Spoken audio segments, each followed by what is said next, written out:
নমস্কাৰ সকলোকে লহৰ কৃষ্ণলৈ স্বাগতম জনাইছোঁ। শিশু শিক্ষা সমিতি অসমৰ অন্তৰ্গত শংকৰদেৱ শিশু নিকেতনৰ সংস্কৃত বিষয়ৰ চতুৰ্থ শ্ৰেণীৰ প্ৰথম পাঠ আজি তোমালোকৰ মাজলৈ আগবঢ়াইছোঁ। ভিডিঅ'টি আৰম্ভণিৰ পৰা শেষলৈকে চাবা আৰু লাইক কমেণ্ট কৰি কেনে লাগিছে জনাবলৈ নাপাহৰিবা। প্ৰথম পাঠটোত দিয়া হৈছে তোমালোকৰ উত্তম পুৰুষ আৰু মধ্যম পুৰুষৰ ব্যৱহাৰ কেনেধৰণে হয়, একবচন আৰু বহুবচন কি আছে সেইখিনি দেখুওৱা হৈছে। মধ্যম আৰু উত্তম পুৰুষ আছে। প্ৰথমতে তোমালোকে প্ৰথম আৰু মধ্যম পুৰুষৰ বিষয়ে ভাল ধৰণে নাজানিবও পাৰা, কিন্তু এটা কথাই জানিবা যে ইয়াত মই, আমি অৰ্থাৎ অহং, বয়ম এই দুটা শব্দৰ কেনেকৈ ব্যৱহাৰ হয় সেইকেইটা দেখুওৱা হৈছে। তাৰপিছতে তুমি, তোমালোক, ত্বং, উয়ং এইকেইটা শব্দৰ কেনেধৰণে ব্যৱহাৰ হয় তাক দেখুওৱা হৈছে। অহম শব্দটো যেতিয়া ব্যৱহাৰ কৰা হয়, অহং তাৰ বাক্যটোৰ শেষত বৰ্তমান কালত সাধাৰণতে মিৰে শেষ হয়, আৰু যেতিয়া বয়ঙেৰে আৰম্ভ হয় এটা বাক্য তেতিয়াহ'লে সেই বাক্যটোৰ বৰ্তমান কালত শেষৰ শব্দটোৰ শেষৰ বৰ্ণটো হয় মহ। তেনেধৰণে মধ্যম পুৰুষত আকৌ ত্বং বুলি যেতিয়া এটা বাক্য আৰম্ভ হয়, ত্বং বুলি আৰম্ভ হ'লে তাৰ শেষৰ শব্দটোৰ শেষৰ বৰ্ণটো হয়গৈ চি, ইয়াত দেখুওৱা হৈছে। উয়ং বুলি হ'লে আৰু শেষৰ শব্দৰ শেষৰ বৰ্ণ হ'ব থ। গতিকে সেয়া ইয়াত একবচন আৰু বহুবচন কেনেধৰণে কৰা হৈছে তাক দেখুওৱা হৈছে। তোমালোকে ভাল ধৰণে চাবা আৰু অভ্যাস কৰিবা। প্ৰথমঃ পাঠঃ পদপূৰ্গঃ সম্ভাষণম। তব নাম কিম? তোমাৰ নাম কি? মম নাম দিব্যঃ, মোৰ নাম দিব্য। তব নাম কিম? তোমাৰ নাম কি? মম নাম ভাৰ্গৱঃ, মোৰ নাম ভাৰ্গৱ।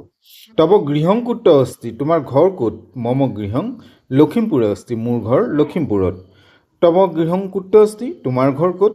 মম গৃহং তেজপুৰে অস্তি, অৰ্থাৎ মোৰ ঘৰ তেজপুৰত হয়। তব নাম কিম? তোমাৰ নাম কি? মম নাম দুবৰী, মোৰ নাম দুবৰী। তব নাম কিম? তোমাৰ নাম কি? মম নাম মিতালী, মোৰ নাম মিতালী। তব গৃহং কুত্ৰ অস্তি? তোমাৰ ঘৰ ক'ত?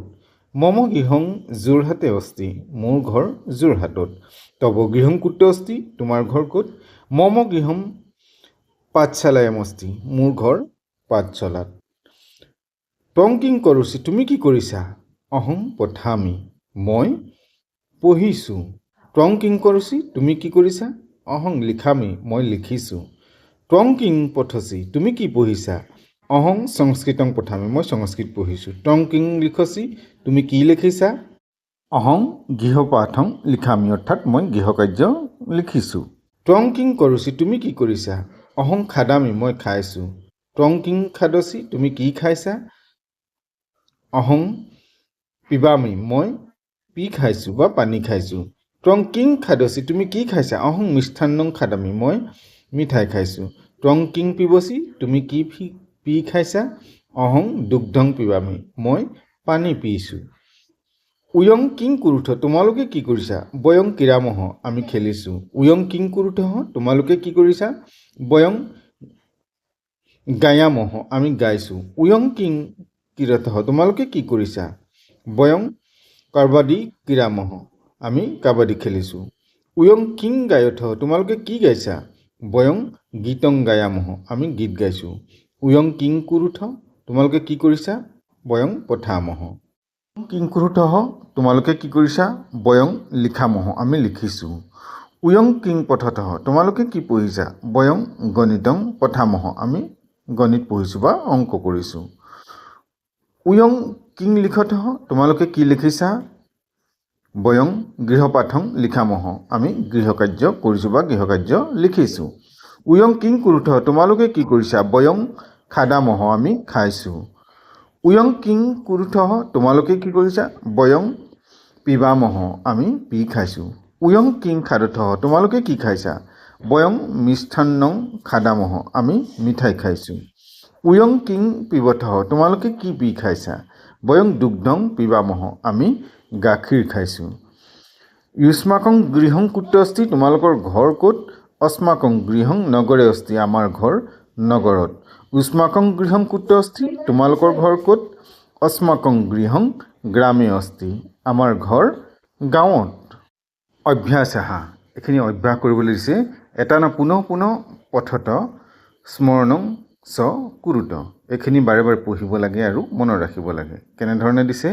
হস্যচি হস্যথ, নয়চি নয়থ, ভৱচি ভৱথ, জানাচি জানিথ, দদাচি দত্থ, বহচি বহথ, সুৰয়চি সুৰয়থ, পূজয়চি পূজয়থ, কৰোচি কুৰুথ, শক্নুচি শক্নুথ। তাৰপিছত 2 নম্বৰটো দিছে কেনেকৈ প্ৰশ্ন উত্তৰখিনি আমি কৰিব লাগে সেইখিনি চাবা। প্ৰথমতে দিছে কেনেকৈ তব নাম কিম, তোমাৰ নাম কি? তাৰ উত্তৰটো কেনেকৈ হ'ব যে মম নাম বুলি কৈ নিজৰ নামটো উল্লেখ কৰিব লাগে। উয়ং কিং কুৰুথ, তোমালোকে কি কৰিছা? বয়ং কিৰামহ, বয়ং খাদামহ, এনেধৰণে ক'ব পাৰোঁ। তব গৃহং কুত অস্তি, তোমাৰ ঘৰ ক'ত? মম গৃহং নগৰে অস্তি। উয়ং কিং গায়থ, তোমালোকে কি গাইছা? বয়ং গীতং গায়ামহ। ত্বং কিং কৰোচি, তুমি কি কৰিছা? অহং পঠামি। উয়ং কিং পঠথ, তোমালোকে কি পঢ়িছা? বয়ম গণিতং বা সংস্কৃতং পঠামহ। ত্বং কিং পঠচি, তুমি কি পঢ়িছা? অহং সংস্কৃতং পঠামি। युष्মাকং গৃহং কুত অস্তি, তোমাৰ ঘৰ ক'ত? তোমালোকৰ ঘৰ ক'ত? अस्माकं গৃহং গ্ৰামে অস্তি। ত্বং কিং লিখচি, তুমি কি লিখিছা? অহং বিজ্ঞানং লিখামি, গণিতং লিখামি, কিবা এটা এনে উল্লেখ কৰিব পাৰা। युष्माकं বিদ্যালয় কুত অস্তি, তোমালোকৰ বিদ্যালয় ক'ত আছে? अस्माकं বিদ্যালয় নগৰে অস্তি বা গ্ৰামে অস্তি, বা যিকোনো এখন স্থানৰ নাম উল্লেখ কৰিব পাৰোঁ। 3 নম্বৰতে দিলে ৰিক্ত স্থানানি পূৰয়ত, ৰিক্ত স্থানানি উচিতং পদং লিখত, খালী ঠাইত উচিত শব্দটো লিখিব লাগে। যেনেধৰণে ত্বং খাদচি, অহং বদামি, বয়ম পঠামহ, বয়ম পশ্যামহ, উয়ং লিখত, বয়ং গচ্ছামহ, অহং নয়ামি, ত্বং হস্যচি, ত্বং কিৰোচি, উয়ং পিবথ। 4 নম্বৰ দিলে এতেষু প্ৰশ্নেষু প্ৰত্যেকস্য প্ৰশ্নস্য পঞ্চ উত্তৰাণি লিখত, প্ৰতিটো প্ৰশ্নৰ 5টা 5টাকৈ উত্তৰ লিখিবলৈ দিয়া হৈছে। কেনেধৰণে কৰিব লাগিব চোৱা এইখিনি। অহং কিং কৰোমি, ত্বং পঠচি, ত্বং গায়চি, ত্বং নয়চি, ত্বং হস্যচি, ত্বং বদচি, এনেধৰণে। ত্বং কিং কৰোচি, তুমি কি কৰিছা? অহং লিখামি, অহং পঠামি, অহং বদামি, অহম গায়ামি, অহম নৃত্যামি। উয়ং কিং কুৰুথ, বয়ং পশ্যামহ, বয়ং গচ্ছামহ, বয়ং খাদামহ, বয়ং পিবামহ, বয়ং হসামহ। বয়ং কিং কুৰুথ, তোমালোকে কি কৰিছা? উয়ং হসথ, উয়ং গচ্ছথ, উয়ং লিখথ, উয়ং বদথ, উয়ং পঠথ। 5 নম্বৰ দিলে এতেষাং বাক্যানাং বচন পৰিৱৰ্তন কুৰুত, বচন পৰিৱৰ্তন কৰিব লাগে। যেনেকৈ ত্বং পুস্তকং পঠচি, উয়ং পুস্তকং পঠথ। ত্বং মন্দিৰং গচ্ছচি, উয়ং মন্দিৰং গচ্ছথ। ত্বং স্নানং কৰোচি, উয়ং স্নানং কুৰুথ। ত্বং দেবং পূজয়সি, উয়ং দেবং পূজয়থ। উয়ং ভারং বহথ, ত্বং ভারং বহসি। উয়ং ফলং নয়থ, ত্বং ফলং নয়সি। এইখিনি এনেধৰণেই কৰা হয়। গতিকে পাঠখিনি ভাল ধৰণে চাবা, প্ৰশ্ন উত্তৰখিনি চাবা। আজিলৈ পাঠ ইমানতে সামৰিছোঁ। নতুন পাঠ তোমালোকৰ মাজলৈ লৈ আহিম। চেনেলটো চাই থাকিবা আৰু চেনেলটোত যদি নতুন এবাৰ ছাবস্ক্ৰাইব কৰি বেল আইকনটো প্ৰেছ কৰিলে পৰৱৰ্তী পাঠসমূহ লগে লগে লাভ কৰিব পাৰিবা। নমো নমঃ।